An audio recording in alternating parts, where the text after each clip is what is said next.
안녕하세요.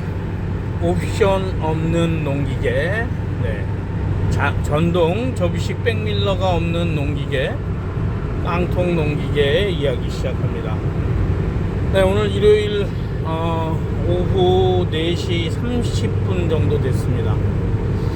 오늘 그 경북 영주의 그 경운기 중에서요, 유압으로 이렇게 덤프가 되는 경기가 있습니다. 이렇게 험지에 또는 산에서 사용하게 되는데요.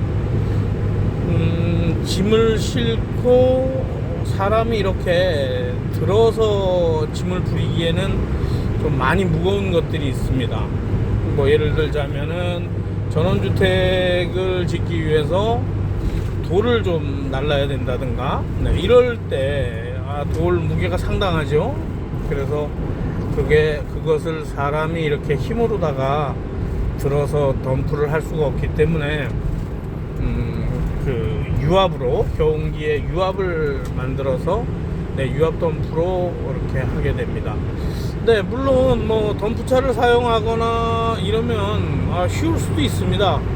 그런데 이제 전원주택이나 또 다른 용도로 사용할 때 많은 양이 아닐 경우죠. 그럴 경우 좀 예를 들어서 보자면, 혼자서 택시 타고 가기에는 조금 돈이 아까울 수 있는데, 그렇죠? 4명이서 택시를 타고 간다. 그러면 n분의 1로 하면 가까운 거리는 택시가 더 쌀 수가 있죠. 그런 것처럼 조금 혼자서 타는 것처럼 작은 양의 물건을 옮기기 위해서 덤프를 쓰기에는 돈이 아까운게 되는 거죠. 그래서 유압 덤프 경운기를 하나 매입을 해서 가지러 가고 있습니다. 일요일날 다들 쉬고 계실 텐데요. 제가 깡통 농기계, 옵션이 빠진 농기계 이야기를 시작한 지가 그래도 시간이 조금 지난 것 같습니다. 경운기 이야기 말고도 관수자재라든가 예초기 관련 그 농기계가 그래요. 그 매 철마다 사용하는 기계가 서로 다릅니다. 그래서 어떤 경우에는 그 파종을 하는 기계가 다르고요, 또 그 파종을 한 것을 자라게 해서 그 방제, 농약을 치는 기계가 다르고, 또 수확하는 철에 수확하는 기계가 다릅니다. 농기계 쪽이 어찌 보면 쉬운 것 같은데도요, 참으로 어려움이 많을 수가 있습니다. 그래서 1년에 보통 그런 것 같아요. 뭐 예를 들어서 이항기라고 해서 모 심는 기계를 들자면, 모내기 하는 날이 보통 1년에 한 이틀 정도 되죠. 또 좀 대농으로 하시는 분들도 한 이틀 정도 되는데, 자가 농사만 짓는 분들의 경우 1년 365일 중에 기계를 이틀 쓰고 363일을 세워둡니다. 그 기계가 그 다음에 363일이 지난 후에 정상으로 작동되는 게 참 드물죠. 드문 그러한 상황이 됩니다. 그래서 그 1년에 많지 않은 날짜를 사용하는 기계들이 많고요. 또 그 기계가 그럼에도 가격이 상당히 고가인 것 같습니다. 우리 자동차는 예를 들어 뭐 2천만 원대 차량을 하나 샀다 그러면은 거의 1년 360일은 사용한다고 볼 수가 있죠. 그럼에도 어떻게 하죠?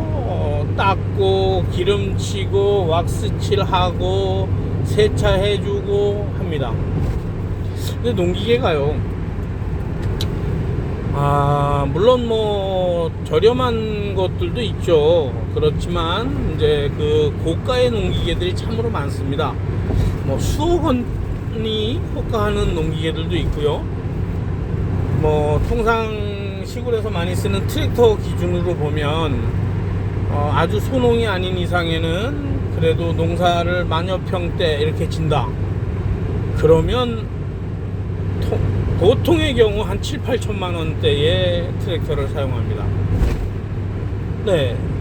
또한 그 이상의 농사를 지시는 분들도 계시죠. 인삼농가라든가 이런 경우에는 보통의 경우 신차 기준으로 억대가 다 넘어가는 그러한 기계들을 사용하십니다. 네, 열심히 땡볕에서 땀 흘려 일해서 결과적으로 기계값으로 다 들어가는 거죠. 참 농촌의 안타까운 현실인데요. 이것이 젊은 인력은 부족하고, 네, 외국에서 온 노동자들의 일손을 가지고 전적으로 농사를 져야 하다 보니까 어려움이 참으로 많습니다. 그러면서도 농기계 가격이 상당히 고가이라는 점도 문제가 있고요. 한편으로는 농기계 업체도 이해는 갑니다. 한국에 내노라는 자동차 기업이 현대 기아가 있죠. 네, 뭐 쉐보레나 쌍용 같은 경우도 있지만 사실은 국내 토종 기업이라고 할 수가 없죠.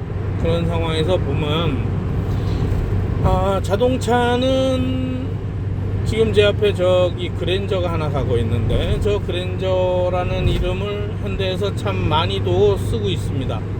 그런데 하나의 디자인으로 차량을 만들면 사실 자동차는 엔진이나 미션 이런 것들이 비슷하게 사용하는 게 너무 많습니다. 네, 그랜저 미션이 K7에도 들어가고요. 그렇죠. 엔진도 K7에도 들어가고 같이 이렇게 나누어 쓰는 경우도 많이 있고요. 그러니까 하나를 개발하면 거의 집집이 전국적으로 집집이 한 집에 2대 정도는 차가 있지 않나 지금 싶습니다. 그렇다 보니까 뭐 박리담회라 그러죠. 많이 안 남기고 장사를 해도 네, 차량을 많이 판매를 하기 때문에 그만큼의 개발 투자라든가 그런 부분에 대해서 수익이 돌아온다고 볼 수 있습니다. 그런데 농기계는 사실 그렇지 않습니다. 어떻게 설명을 드리지? 트랙터 같은 경우도요, 뭐 유압장치부터 시작을 해서 참 그곳에 이런저런 작업할 수 있는 것들이 많이 달려 있습니다. 많은 부속 기계들이 있는데요. 다만 농기계는 깡통 농기계입니다. 왜냐고요? 전동 백밀러 없고, 열선 시트 없고, 프로토 에어컨 없고, 네, 뭐 없는 게 많죠. 자동차에 옵션 없는 거, 깡통 자동차라고 하는 것처럼. 그래서 저희 깡통 농기계, 그래서 이름이 깡통 농기계입니다. 네, 그렇듯이 농기계 실정이 참 어렵습니다. 기계를 개발해서 만들었지만 실제적으로 판매되는 양이 적기 때문에 네, 개발비라든가 이런 것들을, 그리고 자동차 회사와 또 다르게 자동차도 뭐 벤츠, BMW, 아우디부터 해서 여러 나라의 수입이 있지만 국내 농기계 트랙터는 토종 기업으로도 4개의 업체를 들 수 있습니다. 대동, 동양, 국제, LS엠트론, 네, 이렇게 있죠. 그런 걸로만 봐도 자동차 시장에는 사실 투자 가치가 있죠. 많이 판매가 되니까. 그런데 농기계 쪽은 그렇지 못한 게 현실적인 부분이 좀 있습니다. 네, 제가 사설이 길어졌는데요. 네, 이렇게 제가 그 농기계 이야기를 하면서 제가 시작한 지 얼마 안 됐는데 이제 구독자가 200명 가까이 되고 있습니다. 조금 전에 확인했는데 180명이었나? 네, 그런 것 같습니다. 무엇보다도 이렇게 구독자가 늘어난 것이 제가 1톤 화물차로 경운기를 이송할 때, 그 영상이 하나 있었습니다. 그 영상에 많은 분들이 위험하다, 안전불감증이다 라는 분도 계시고요. 물론 저를 걱정해 주셔서 그렇게 말씀해 주시는 분들도 계실 것 같아서, 그런 걱정해 주시는 댓글에는 제가 나름 답을 드렸고요. 반대로 어떻게 보면 시골의 상황을 잘 이해하셔서 그렇습니다 라고 해주신 분들도 계십니다. 그래서 많은 분들이 부정적인 댓글 또는 위험해 보인다는 댓글이 더 많았고, 심지어 저를 약간의 인격 비하하는 듯한 댓글도 있었습니다. 네, 얼굴을 마주하지 않고 이야기할 수 있다는 그러한 것만으로 그렇게 할 수 있구나 라는 점에서 참으로 놀라웠습니다. 네, 그런데 제가 좋아요와 손가락 드는 것, 그리고 손가락 내리는 것, 이 두 가지를 봤을 때 참 다른 분들 영상도 제가 이렇게 보지만 좋아요가 전반적인데, 저는 이건 여야도 아니고 대통령 선거도 아닌데 좋아요 나빠요가 상당히 많습니다. 그래서 이 같은 관심에도 기분은 좋았습니다. 그런데 이제 좋아요가 좋지 않아요 하신 분들보다 약 한 2배 가까이 더 많더라고요. 그러면서 제가 생각을 한 게, 좋다고 하신 분도 이해는 하시죠.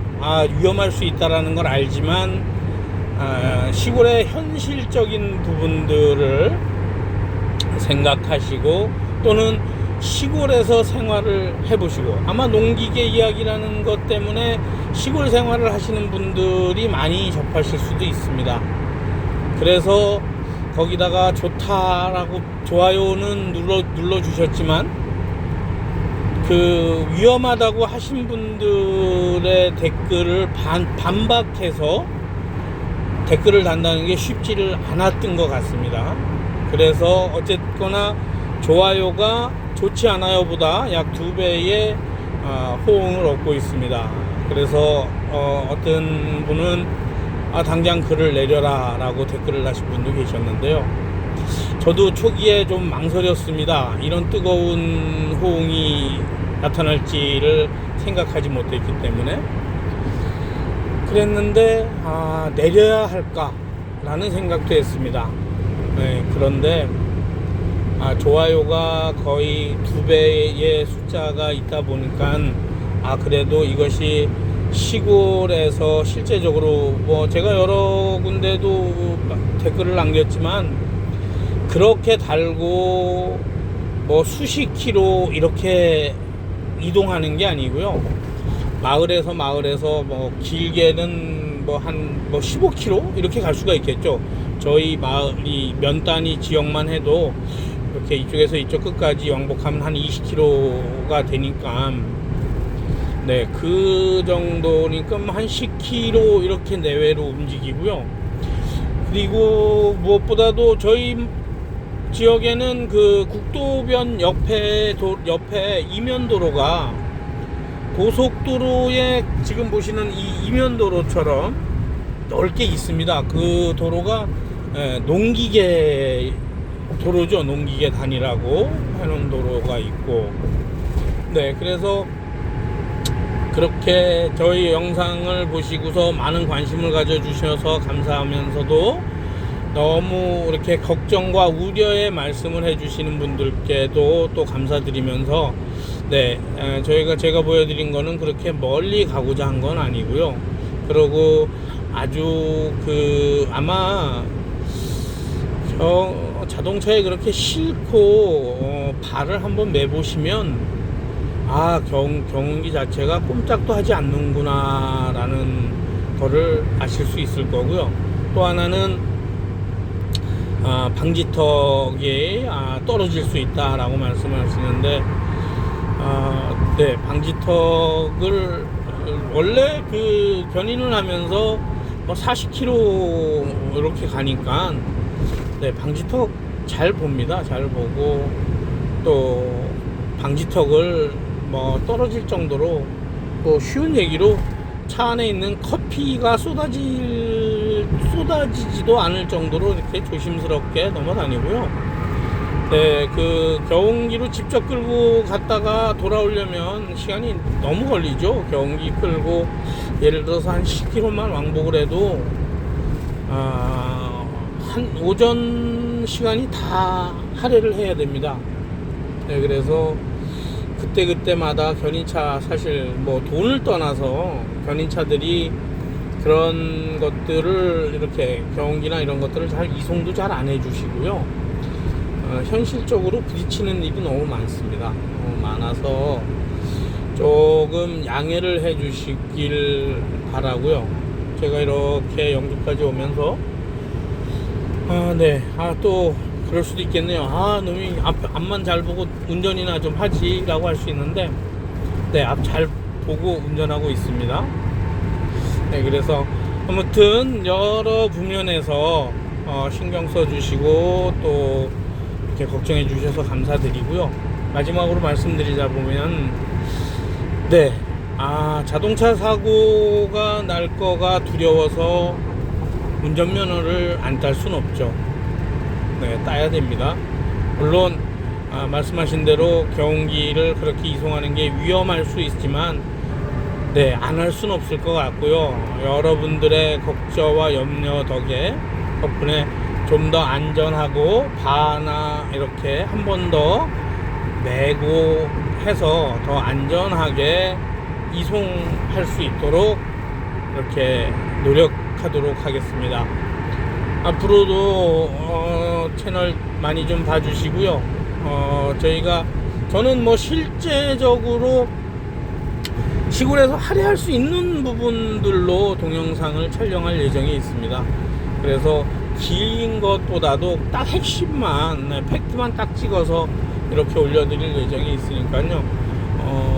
구독해 주시면, 네, 담은 1%라도 도움을 드리는 그러한 깡통 농기계 이야기를 만들도록 하겠습니다.